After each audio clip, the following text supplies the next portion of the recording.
They wouldn't miss it for the world. Donna was the ultimate Jewish mother, not unlike my wife, that was very involved in their children and grandchildren's lives. I think Donna maybe was a little more involved in her grandchildren because of the situation of grandsons losing their father, Wendy working. The state cross-examining to counter the perception of Donna as the, quote, ultimate Jewish grandmother, using evidence of email communication shown during the state's presentation of their case when Donna wanted to aggravate Dan Markel during the contentious divorce between Wendy and Dan. And you said that Donna Adelson is a typical Jewish grandmother. Does a typical Jewish grandmother suggest dressing her grandchildren up in Nazi uniforms? Not to my knowledge. No further questions. Well, today in the Donna Adelson trial, longtime friends and character witnesses stepped into the courtroom to defend her, describing Donna as a loving mother and grandmother. But will the prosecution remind the jurors of the three faces that we all wear: the public, the private, and the secret persona? Their testimony may not be the full story of what thoughts and actions she may have contributed.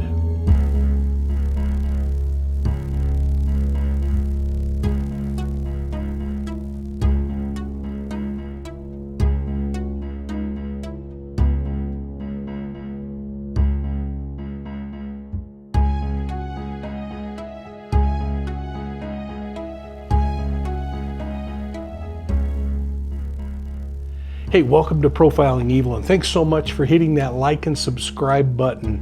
Make sure you're ringing the bell, and let's jump into this thing, because right off the bat, the defense started putting on witnesses in the Donna Adelson murder trial, starting with her longtime friend, Ann. Now, Ann came out of the gates describing Adelson as a non-aggressive and non-hateful person. When asked whether she'd threatened harm, this woman replied no. She didn't recall any of that, but she did recall Donna being hysterical after Don Markel's death. Now, I wonder how she's reconciling those incredible text messages and emails that we're hearing about in regard to how much Donna Adelson must have hated Dan Markel. But Ann said she was not only quite hysterical, she was concerned for her daughter and deeply emotional about Dan Markel's memorial. If you remember, the daughter, the ex-wife of Dan Markel, the victim, didn't attend that service, didn't bring his sons, I don't believe. But apparently the mother-in-law and father-in-law went, calling it incredibly sad, painful, and wrenching. Now, Ann testified that she'd never heard Donna make threats or solicit murder, and that she felt like the Adelsons' planned trip to Vietnam was just that, a trip, and that they planned on coming back to attend their grandson's bar mitzvah.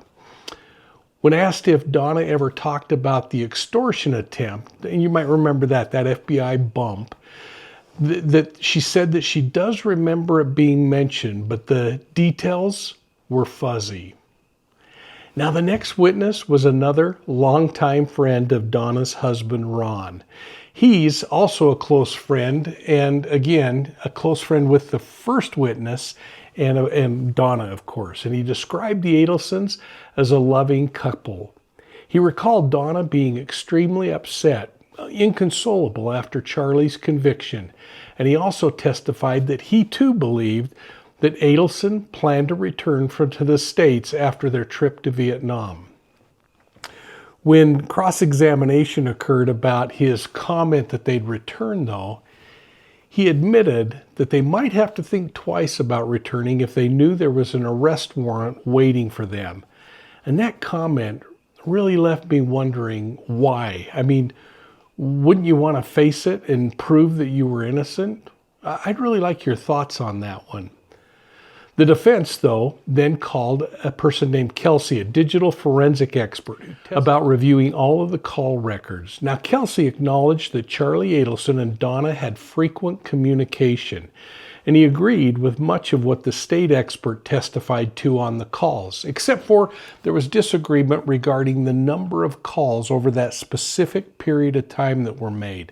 If you recall, the state was saying there were somewhere around 80 phone calls, but the defense said that they counted 69. Here's an interesting thing. The witness also said that there was no evidence that placed Donna near Charlie's home on the night of the murder. But on cross-examination, Kelsey acknowledged that an iMessage stated, "outside your house," couldn't be geolocated. And so that's pretty hard to say, hey, I'm outside of your house, but I'm not going to agree that I was anywhere near the house. Interesting. Another longtime friend of the Adelsons was called next. A man named Richard, who described Donna as the ultimate Jewish grandmother. Now, this might offend some grandmothers because it emphasized how she was involved with her children and her grandchildren. He recalled how distraught the Adelsons were after Charlie's conviction as well, and felt that that contributed to their desire to get out of Dodge and head to Vietnam. Now, Richard assisted them in booking a one-way flight, suggesting since they didn't know when they might come back, that they could possibly get a cheaper ticket in Vietnam than here in the States. But he said he believed that their intention was to again return for the grandson's bar mitzvah.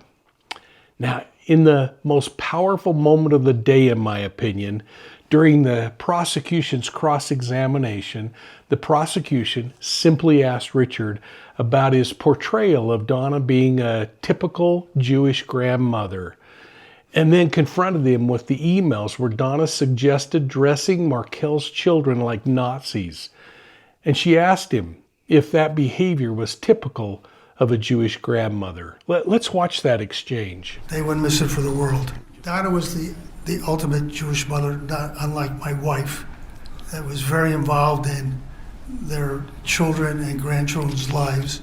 I think Donna maybe was a little more involved in her grandchildren because of the situation of grandsons losing their father, Wendy working. The state cross-examining to counter the perception of Donna as the, quote, ultimate Jewish grandmother, using evidence of email communication shown during the state's presentation of their case when Donna wanted to aggravate Dan Markel during the contentious divorce between Wendy and Dan. And you said that Donna Adelson is a typical Jewish grandmother.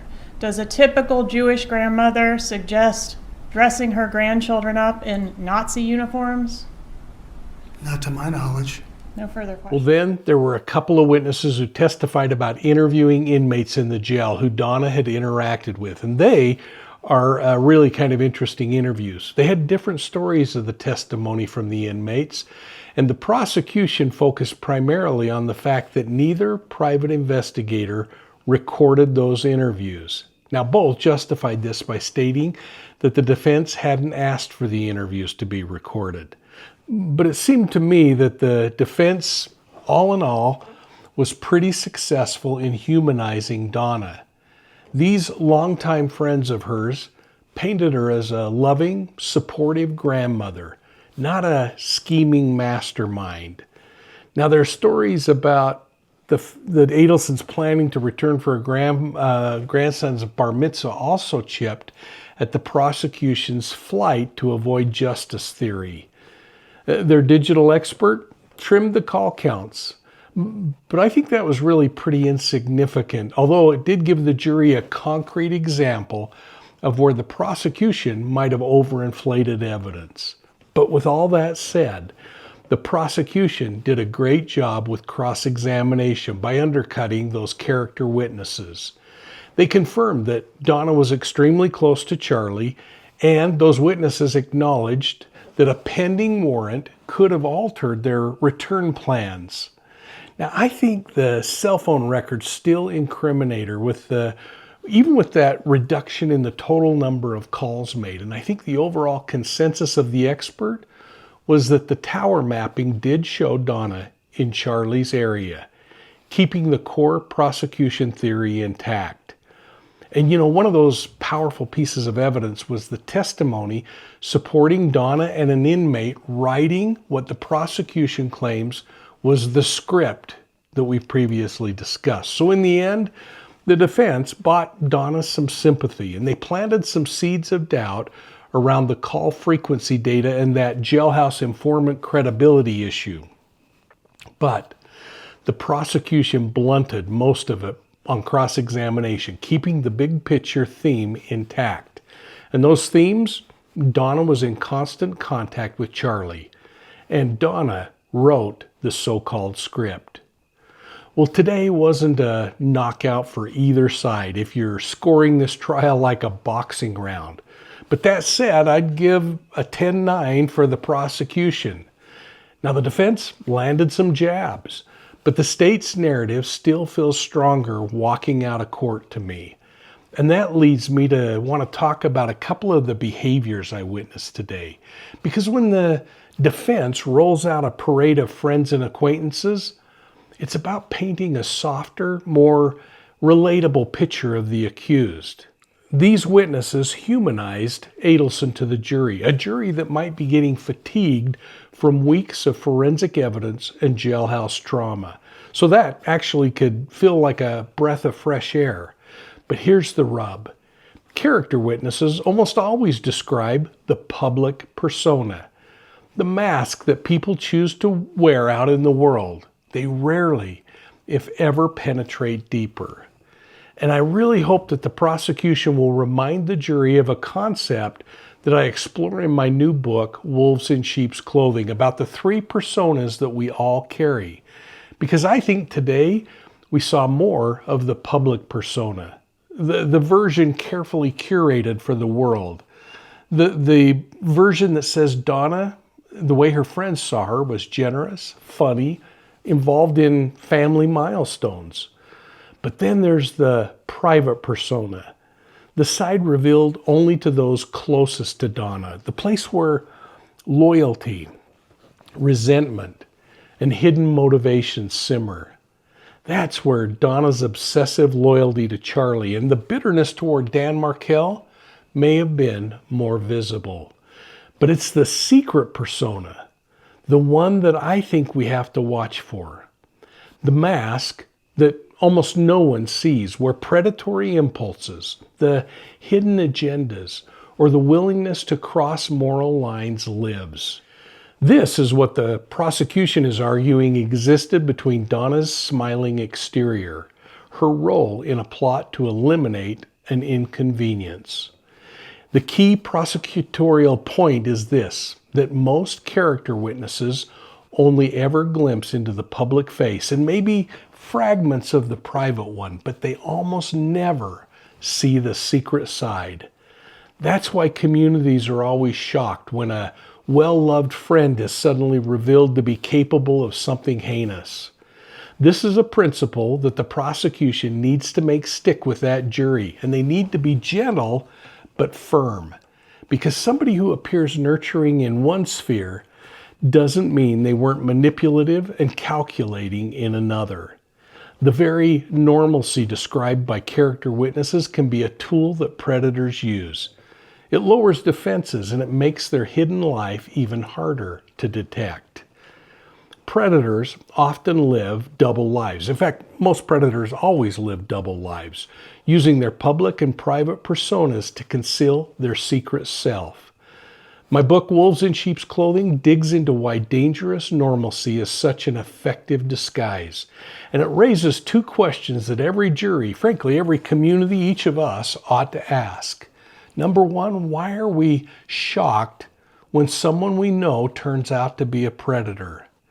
And number two, how can we better detect the red flags that are behind the masks?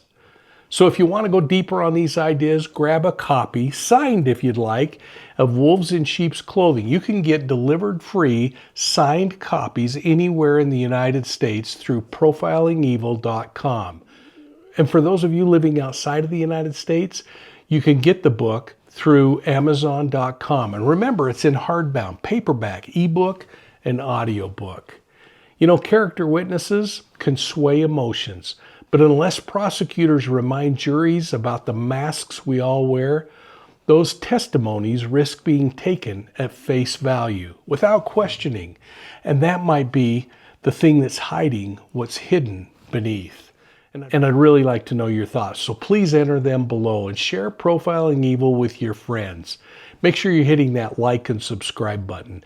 And make sure you've got notifications turned on so that you don't miss a single episode. Remember, folks, you can find Profiling Evil on Facebook, Instagram, YouTube, and Twitter. And if you like your true crime on the go, you can find Profiling Evil's audio podcasts on your favorite podcast platform. Now I'm heading to CrimeCon Denver right now, and if you're going to be there, I hope you'll visit my booth and attend my session on the big stage. I'm going to be talking about cults. My session is called Groomed by Their God, and you're not going to want to miss this one. Hey folks, thanks a lot. We'll see you soon at the next crime scene.